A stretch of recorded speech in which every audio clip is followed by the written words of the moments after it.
아침에 나로 주의 인자한 말씀을 듣게 하소서. 성도 여러분 안녕하세요. 월요일입니다.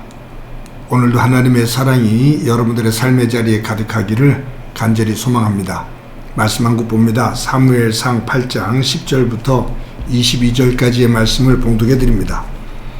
사무엘이 왕을 요구하는 백성에게 여호와의 모든 말씀을 말하여 이르되 너희를 다스릴 왕의 제도는 이러하니라. 그가 너희 아들들을 데려다가 그의 병거와 말을 어거하게 하리니 그들이 그 병거 앞에서 달릴 것이며 그가 또 너희의 아들들을 1000부장과 50부장을 삼을 것이며 자기 밭을 갈게 하고 자기 추수를 하게 할 것이며 자기 무기와 병거에 장비도 만들게 할 것이며 그가 또 너희의 딸들을 데려다가 향유 만드는 자와 요리하는 자와 떡 굽는 자로 삼을 것이며 그가 또 너희의 밭과 포도원과 감람원에서 제일 좋은 것을 가져다가 자기의 신하들에게 줄 것이며 그가 또 너희의 곡식과 포도원 소산의 11조를 거두어 자기의 관리와 신하에게 줄 것이며 그가 또 너희의 노비와 가장 아름다운 소년과 나귀를 끌어다가 자기 일을 시킬 것이며 너희의 양떼의 10분의 1을 거두어 가리니 너희가 그의 종이 될 것이라.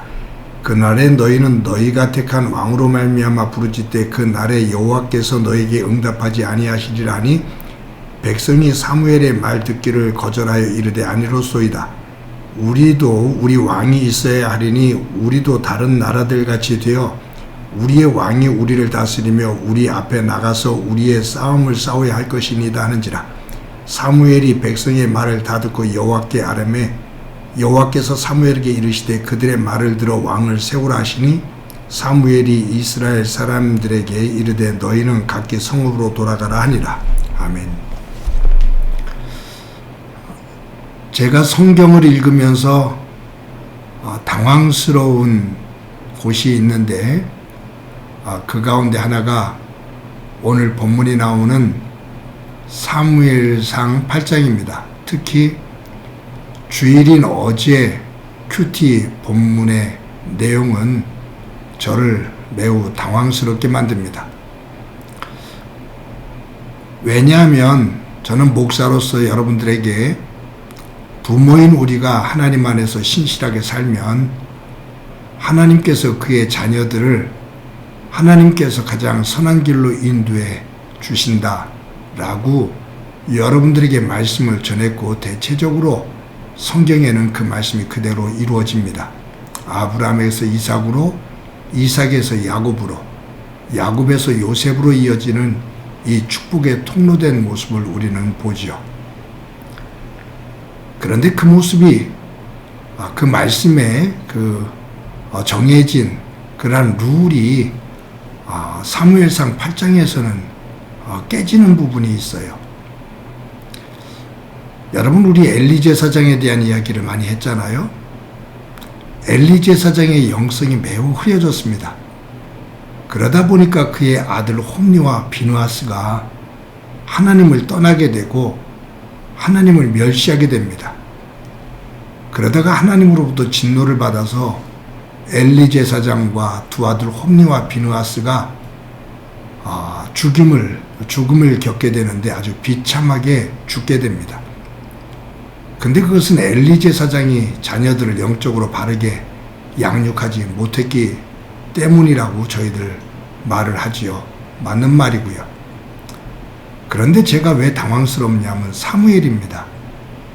사무엘은 어렸을 때부터 죽을 때까지 그는 정말로 신실한 하나님의 사람이었습니다.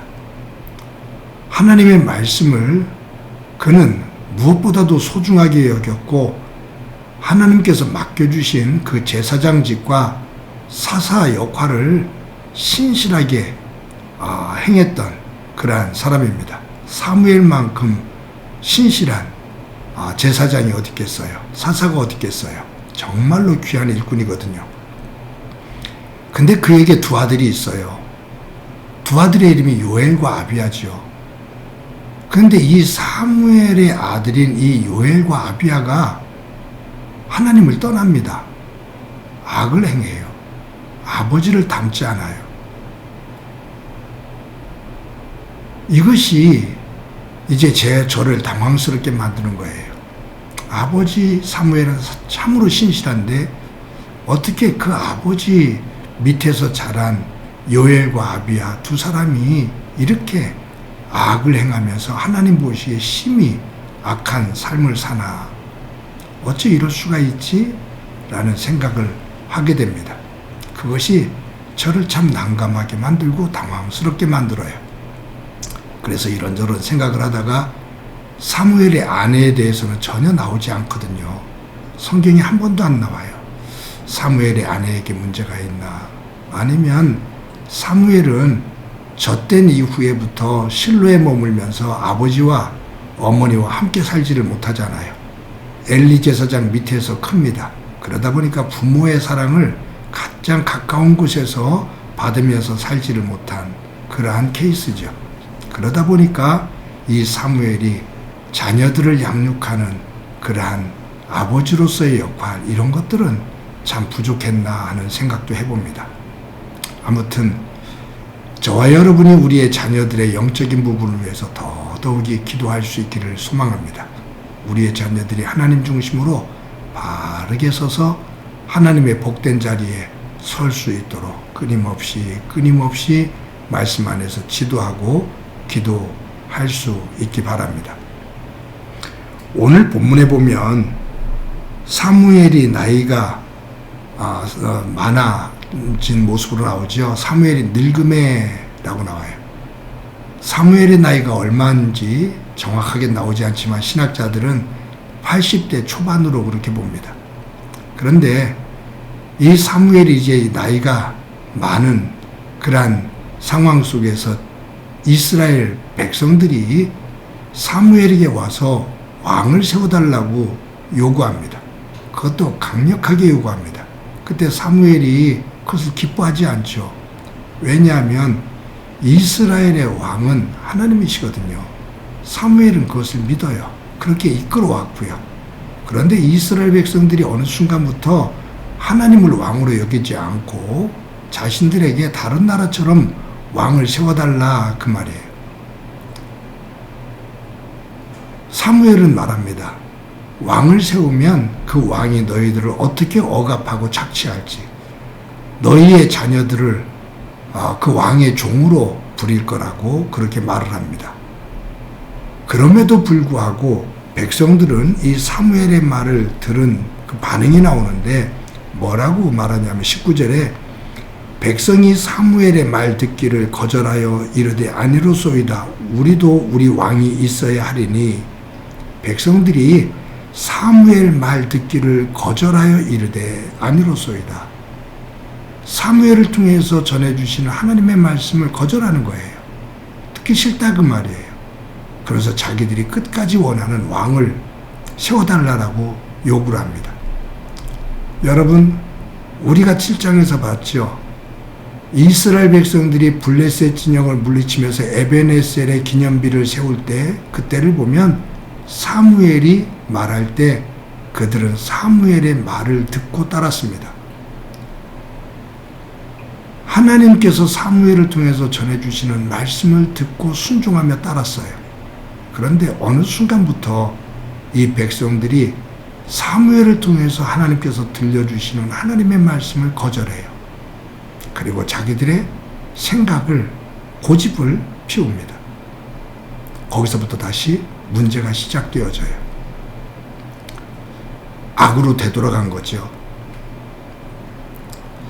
사랑하는 성도 여러분, 저와 여러분들에게 하나님께서 예배를 통해서, 아니면 우리가 성경을 읽으면서, 또 아니면 생활하면서 우리의 양심에 하나님께서 세밀하게 들려주시는 하나님의 음성이 있습니다. 그 말씀에 귀를 기울일 수 있기를 바랍니다. 저도 여러분도 하나님의 말씀에 귀를 기울일 수 있기를 바랍니다. 그리고 그 말씀을 거부하기보다 그 말씀에 아멘으로 순종하며 그 말씀을 중심으로 우리의 삶을 다듬어 세울 수 있기를 바랍니다. 말씀을 거부하는 모습이 아닌 말씀을 아멘으로 받아들이며 내 삶을 말씀 앞에 순종시킬 때 그 후에 하나님의 놀라운 은혜가 함께 주시리라 믿습니다. 오늘도 불순종이 아닌 순종의 삶을 살아 하나님의 기쁨이 되어지기를 간절히 소망합니다. 한번 기도합니다. 하나님의 은혜를 감사합니다. 귀한 날 주신 것 감사합니다. 이스라엘 백성들이 사무엘을 통해서 들려주시는 하나님의 말씀에 순종했을 때 그들의 삶의 자리가 복됐던 것을 봅니다. 어느 순간부터 또 교만해지면서 하나님의 말씀을 거절하고 자기들의 고집을 피우며 하나님을 떠나 하나님으로부터 꾸중과 심판을 받는 모습을 보게 되는데, 하나님 오늘 저희들 하루를 살아갈 때 불순종의 자리가 아닌 순종의 자리가 되어지도록 은총 베풀어 주옵소서. 주께서 함께 해주시리라 믿고 예수님의 이름으로 기도드립니다. 아멘.